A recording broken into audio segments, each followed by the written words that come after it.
Welcome back to the GuideTech Podcast. This week we're going to be introducing episode number 9. We just got back from a trip to Montana last week where we got to have our second guest on the podcast. We actually had the honor of having two of them on there, one being Joel and one with Ryan. So if you didn't get a chance to go and listen to that, that was a super good podcast about how outfitters can level up and adjust throughout the seasons. To help increase our rebooking rates and just client satisfaction and client delight. So definitely go and check that one out. But today we're going to be going backwards to episode 7, where we had talked about how you leave a legacy and how you go about setting goals. And I know Logan went over a great overview, 30,000 foot. This is how you do it. And today we're going to be getting a little bit more granular. Logan, how are you doing, man? Before we get started. Doing well. I'm coming off a huge high from our week in Bozeman. That was awesome. Yeah, And it's a back great in time. the cool 91-degree weather Dude, that in Houston humidity. yeah, and I lost power for the last week, but we got it back yesterday, so that's good. Gosh, Um, yeah. but yeah, other than that, no, I'm just excited to get into it. Yeah, cool. Yeah. I definitely feel you on the power thing. We've been having some crazy storms. The humidity was terrible. I got so used to the Bozeman trip, and the weather that was up there was amazing. We even got to go into Yellowstone, which was super cool. And we had a great time hanging out with Ryan while we were up there and all the other companies we got to meet with. And more things to come with that in the future. But um, yeah, today we want to talk about the hows and the whys of some different sections from what we talked about last week. And I know again we or not last week, 2 weeks ago on episode 7, but Logan had talked about OKRs, setting that vision for the company, setting into OKRs, and how we go into doing this into quarterly, 90-day and weekly sprints. And so, Logan, I want to hear more practical examples on how an outfitter or charter can take this information of, yes, I've set my vision. Now I've set my annual goals on how I'm going to get there. But then now how do I break it down and maybe explain how we do it or how an outfitter could do it with 90-day sprints or even weekly sprints? Yeah, so I think the important thing to hit on at first is why 90 days? Why is it important Hmm. to break it down in a quarter? Like everybody understands that a quarter is a business cycle, it's 90 days. But, the reason why in EOS, as we talked about on, the seventh podcast, why EOS works is that every 90 days you have to do a readjustment, a reassessment, right? Because things change. And if you just do the same thing every 90 days, you're not going to get the results that you want at the end of the year because stuff happens, you have new information, you need to make new decisions. And you make better and more informed decisions. So, the importance of breaking them down in the 90 days kind of works really well with just a natural business cycle, of course, but it's really think about your life in general. There's always some shit that goes down. Sometimes it may be weekly, but there's probably a major thing change going on in your life every 90 days, right? That you have to deal with. And so business is the same way. And so that's the importance of why 90 days makes sense and why you would use a framework of, okay, for the next 3 months, we're going to focus on this, right? And so the how I would do that based on what we talked about last year, or not last year, last podcast was if you look at the year long goals that you're trying to set. So it's very important that before you start breaking these goals down into 90-day segments, you really want to have the vision and the goals set for what do you want to accomplish in the year, right? So you start with that objective, the grand kind of vision of okay, I want to accomplish this. You break it down into the metrics based KRs is I want to do this much. If you're talking about outfitters, I want to do this much in booking or this much in sales, this much in revenue, and then you're gonna basically divide that in four, right? And then you're gonna look at your next 90 days and you're gonna be okay, so the next 90 days I have to do these specific things. I have to accomplish these specific goals, which breaks them down further. So you're gonna take that chunk and be okay, I have this, thing I have to accomplish in 90 days. What are the other key results or the other metrics I can measure that can get me to that goal in 90 days, right? And it still needs to be a lofty goal because the thing about OKRs is, you set a goal in which, hey, if I complete 100% of this, like I am far and beyond exceeding the goal in and of itself. I'm accomplishing the objective flawlessly, and it doesn't always go that way.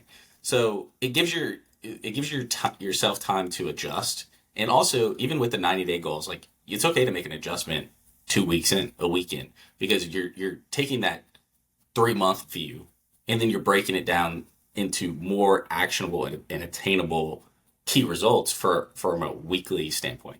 So if you're going to have an example of, okay, I want to make 500,000 in bookings this quarter, right? This lofty goal, right? Then you're going to want to back into that number. Like, how many bookings does it take? How many clients does it take? Really dig into the individual things. It's like, okay, so then once you start at the quarterly, you can go all the way down to monthly, and then you can go down into weekly, right? But unless you start with that annual goal and then break it into 4s and then go all the way down to the weekly number, you're not going to be able to track the progress, because you're going to find yourself, and we've struggled with this, is that if you don't review the goals, if you don't constantly hey, where are we at on this goal, you just kind of lose sight of them. And then you don't have enough new information to set up the next 90 days for success. Yeah. And I think going down to the constantly reviewing goals. And like you said, we've had problems with that in the past. And I think it's just a intentionality towards your goals. It's super easy to hear a podcast like this, and I'm guilty of this, is I get super pumped up around a concept and I map it out really high level. And then because you leave it so high level, even at the 1 year, you might make a 3-year goal and then break it into year 1. And I'm going to break it into quarters. But then if you're not actively every single day that you're working, focusing on achieving those goals, it's super easy to slip by. And so I would recommend going into that weekly kind of planner that's going to plan okay, what goals, like you said, I got these quarterly goals. What can I do this week that's going to help me get to those KRs and hit those metrics that I'm trying to hit, to know that I'm going to achieve this goal by the end of the year? And I think what I would say is as intentionally as you can, each week checking in and even journaling that, and having a place where you keep this weekly goal. I'm going to achieve this by this day, and then saying here's this goal that I'm going to hit, and then I need to do it on this day, and schedule that. Make sure that you do it on that day, because it's so easy. Like you said, things change monthly, quarterly, weekly, and daily. And so you're going to have schedules, meetings, people that you have to take care of, things at the lodge you got to take care of, gear, everything like that, that's going to pop up and need your attention. And that's when you need to know, do I need to delegate that off so that I can go and review and focus on achieving these goals? And I'll do my best to link in this podcast or in the blog that we post about this to a weekly planner spreadsheet, the template that I've made that outfitters can use. And that way they can pull it from week or podcast number 7, where we've done the vivid vision, how you're going to, what goal you want to achieve, OKRs, quarterly, and even weekly. So I'll just make sure that y'all have access to all this so that you can utilize that information. But speaking about things popping up and things that just come out of the blue and pull you off, I know one thing we wanted to cover was having the adversity after you've set a goal and maybe you haven't achieved it by the set date, or something has come up that is a roadblock. And I think that's a big thing to cover, is blockers, because that's something we've talked about at our company, and how you go about navigating that, how you identify a blocker, and how you push through that and keep moving along the way. Mm-hmm. Yeah, I mean, I think the why behind it's important to overcome adversity is pretty self-explanatory. I don't think there's a why other than the perseverance of going through the process of reevaluating and coming out the other side, and then accomplishing the new goal or the adjustment to the goal that you made is super rewarding. And you don't get that reward unless you go through the pain of having to sit down and genuinely think about okay, this thing came up. How does this affect my goals? Right? And that's not there's no easy button for that, right? And I've been using the easy button reference for a lot of different reasons regarding strategic partnerships, but it's true in this case because it's tough when you look down and you're looking at your goals and you're like, I'm not accomplishing them. Like we're doing something wrong. And while you need to hold yourself accountable, what you really need to do is take ownership of like why it's going wrong. And the last thing you want to do is place blame on other people. And there are definitely other people that can contribute to missing goals, 100%, right? But the leadership principle behind it and how you balance the holding the line on what you feel is the right goal and like what is the reality of the situation is totally different. So how you overcome that adversity, excuse me, starts with, are you sitting down to think about the problem long enough to solve it? So if you're just a firefighter, right? And you're going to be, right? Every entrepreneur and every business owner has to be a firefighter, right? But some of the biggest mistakes are made between the time a fire is like notified and then put out. Because what is a fire being put out? I mean, well, just, it could be a Band-Aid. It could not be a long-term solution, right? And so when you're comparing these solutions and how they affect your overall goals and how you achieve them, like that time you take to the time you set aside, and I think you mentioned a good point, is like setting aside the time to think about the goals in depth, right? If you just make it, this is like, oh, I'm gonna, 30 minutes, one day every month, think about goals. That's not enough, right? It takes more than that, and especially when a blocker comes up, right? And that I think is the most important thing I would say when it comes to like how to overcome and how to overcome adversity and perseverance is like you're gonna have pain. There's gonna be pain associated with it. So you understand that just in general. So the next best thing you can do is just improve upon that situation by spending the proper amount of time it takes to solve an issue and not just put a Band-Aid on it. But sometimes you have to put Band-Aids. Like I'm not saying you don't ever have to do that. But if you never come back to it with a long-term solution, like what good is that? Yeah, 100%. And I've seen this, and I want it to be like a point of encouragement too, especially for outfitters that are like just kind of taking on this leadership role, whether they're starting a new outfit, like they're starting their own business, or they're just now getting into like truly structuring their business and looking at it as, hey, this is a scalable, growable business. I'm going to set goals and achieve them instead of it being like, man, I just get to hunt and fish for a living and it's awesome. But like turning it into like, hey, I'm going to be business minded approach. But like, I have personally seen you grow within the company on how you handle those fires that come up. And it hasn't been that long of a time. I mean, I've been here, I think almost 18 months now, maybe a little bit more at this point, and just seeing how we handle problems when they come up, from it being a group setting to where a problem gets brought up in front of everyone and it turns into like, hey, everyone's throwing in ideas, to then now like you hearing about a problem, you taking the time to listen and practically work through it and not letting emotions get in the way of it. Because I think that can be like a huge problem, is when humility is like not learned yet. Like you have to learn humility on how to solve these problems. Sometimes you have to take the fault as the leader, or like carry most of the weight for this. But you get better at it as you go, and I've seen you personally do that while we've been here. But I know humility was something that was like big for you that you've mentioned recently, and just learning that and understanding that. I don't know if you want to touch on that at all. Yeah, well, I mean the word, like speaking of humility, like the worst thing you can do is try goals for a little bit and give up. And I've done that before. 100%. Like totally done it. Personal goals, business goals, like any type of goal you think you can set, like whether it's going to the freaking gym as a New Year's resolution, like you're gonna face that adversity which comes with the fact of like, wow, this is hard.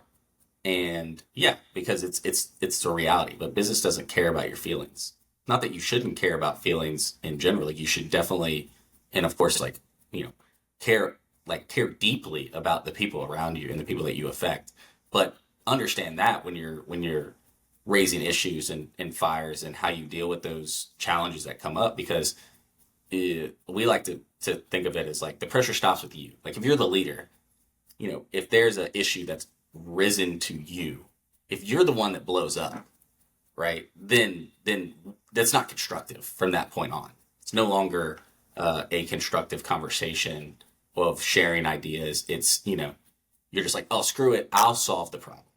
And that's the last thing you want to do. That's not leadership. That's not leading. You have people that are following you, and they can actually solve the problem. They can contribute to it, and they may be the ones on the front line solving the problem. So, I mean, it's just a really important thing to mention. But yeah, I mean, the humility part of it is huge. Yeah.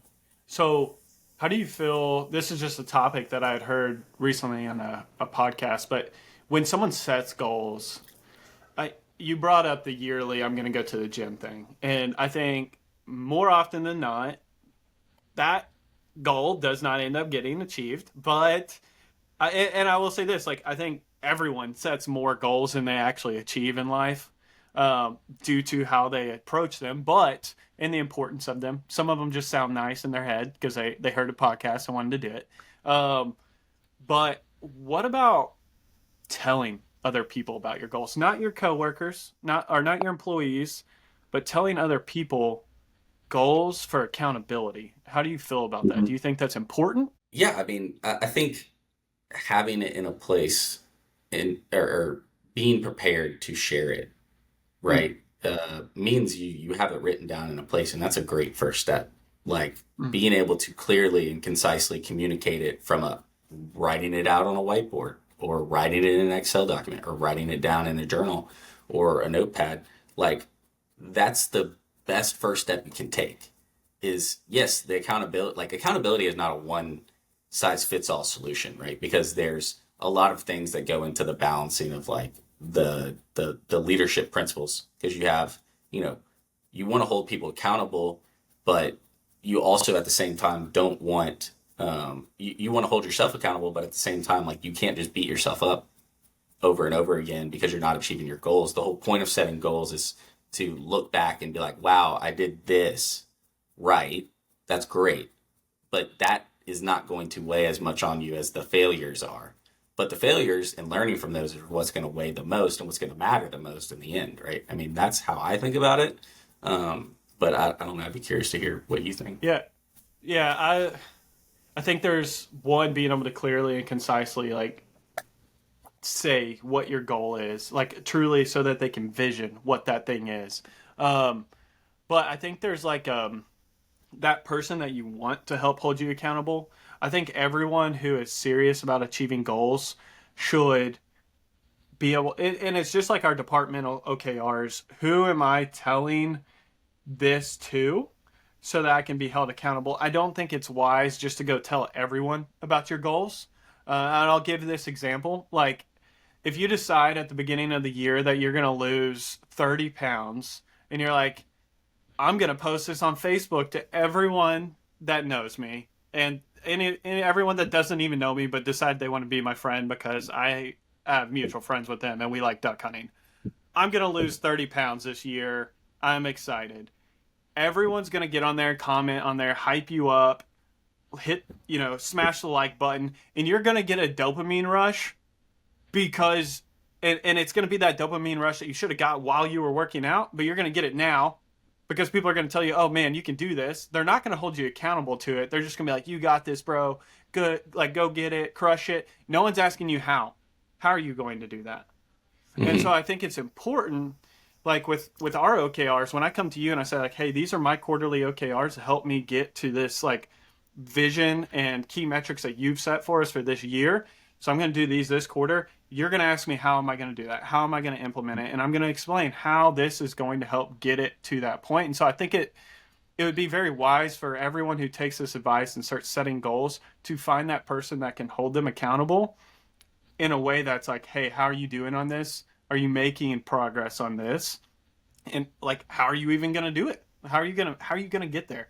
So I think it would be just wise for anyone to go to the right person when they're doing this, and don't just tell the whole world. Don't get the dopamine rush of everyone hyping you up at the beginning. Like, say how you're going to do it. Make sure there's someone holding you accountable to it. So Mhm. I don't know if you have any further thoughts on that or anything that you've experienced in the past with, I know you have a great network of people that are entrepreneurs that have come before you, you know, your father, grandfather, and like how you've seen them do that, how you've done it in the past. Yeah, I mean, it definitely touches back on the humility thing, but the asking for help part of the whole thing, like you may have never set goals before, and that's okay, right? You may have set personal goals and are really great in your personal life at setting goals for yourself, but when it comes to business, you're just lost, right?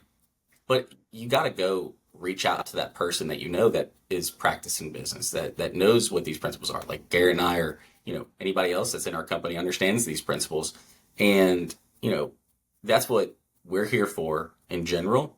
But that's what other people in your life are there for. They're here, they're there to help you. They want you to win. They want to be rooting for you, and letting the right people into that circle makes all the difference. And that's the last thing I'll say on it. Yeah. Well, okay, I think we have one more topic and we can move on from the goal setting within the company. And you touch on emotions and how they're important. And I think, especially in your seat, like you have a huge team underneath you, or what I would call as a huge team. I know there's businesses out there that have monstrous teams, but from where I came on to where we are today, the team is huge, and it's important that each individual feels like heard and like understood, and that they have their own goals that they're trying to achieve. And so I wanted to hear, and I know you take this, very like seriously, is helping your employees achieve their goals, and like how you do that and how that can transfer over into the outfitting and charter world, and how it helps make just a healthier Mhm. business overall. Yeah. Well, I mean, aside from just genuinely caring about the well-being of your team, which, if you think about it from a holistic point of view, they're touching the customer, right? You may not be at the lodge all the time. You may not be around the clients all the time. So think about that person that seems to be struggling, but you don't know why. But if you look deeper, it's probably, and more often than not, some part of themselves that feels like they're not meeting expectations, that they're not doing the right things, that they're not getting any recognition. And each person in a company is motivated by completely different things, whether it's title, money, you know, just simple recognition, like, hey, pat on the back, right? Like those are very simple things. But the reality of it is if you don't take the time and make the space to learn about each individual within the organization and like what they're struggling with, and also listen to other people around, like, I always have my ear to the ground, right? That's just the name of the game. And what you learn from that is how each person, one, sees you, how they see the company, and how they see themselves growing. And when you find that person that's struggling, that's when you got to put the hands-on personal touch of, hey, let's talk about it. I just want to hear how you're feeling, and they're just going to, if you make the safe space for, and I hate the word safe because it's like, it's all about safety, world BS. It's nothing about that. Like it has nothing to do with that. Them feeling safe is them being able to ask you the tough questions that you may not know the answer to. You may have to come back to them and be like, hey, I don't know if I can give you a raise right now. Like, let me go talk to the other owner. Or if you're the head guide and your guides are, complaining about a very specific thing, or the leader makes a change and, they think the goals are too lofty, whatever it is, there could be so many different things that they're taking from their personal life and bringing it directly into work. And it's not their fault. Like it just is the way business is. And so the thing that I tell everybody in the company, and what I embrace myself, is the work you put in on yourself as an individual, like your personal growth, that whether it's going to the gym, whether it's, eating better, whether it's, any of the number of different things you could set as like a resolution for the year, right? Reading, pray, whatever it is. Those are the things that you need to be encouraging, and also leading by example of saying, hey, it's okay to, essentially have these issues. Like, and you want them to feel okay to talk about those issues because then you never know if they're going on. If you just blinders on, like, I don't care, right? And you're not taking the time to stop and be like, well, wait, why is this person acting like a dick? Like, if you don't ask those questions and start having the conversations with them, you never get those insights. You never know what's driving them personally. So it's not even about setting goals individually. Like, you don't have to necessarily sit down and set personal goals with your employees, but they have their own vision of goals that they want to achieve, of what they want to become, what they want their career trajectory to be. Do they want to own their own lodge in 5 years? Are they trying to, work their way up to be the head guy? Do they want to be your right-hand man, right? Like, those are tough conversations, and there's no easy way around having them. But the most important thing is you get in those conversations and you listen. And when you're in those conversations and you listen, and you're able to, the smell test for if you're listening good enough is, can you repeat back to them how they're feeling and they go, yes, that's exactly how I'm feeling, right? Because if you guess and check, then you may walk away. If you don't guess and check, you'll walk away with a preconceived notion of like what it is, and they may not feel heard, right? So that's a big part of it. And from a tactical standpoint, it's like, that's just one really good tactic to use. But from a general standpoint, it's all about caring about your people, because if you care about your people, they'll care about the customer just as much as you care about them, right? And that's the important thing.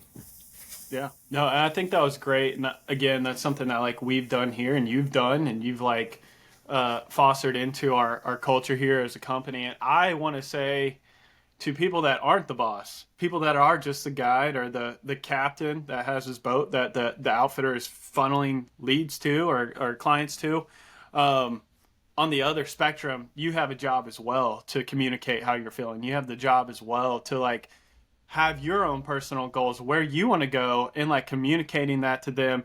And your boss might not have the same outlook on business as like Logan has here, but what you can do and what I would encourage you to do is, if you're learning all this stuff, to share it with them, like to talk to them about that. Like, that's one of the biggest things that I've learned here is when I learn something new, not to keep it inside, like just, or how I'm feeling, to keep it inside, that I need to share that. And it starts to create like a relationship, like a bond where you can talk about that kind of stuff. This like openness. I would encourage, if you are a boss, or even if you are working for somebody, like ask, hey, can I have weekly check-ins with you? Where it's not about like, what exactly am I doing at work today? But it's more so about like, how am I feeling?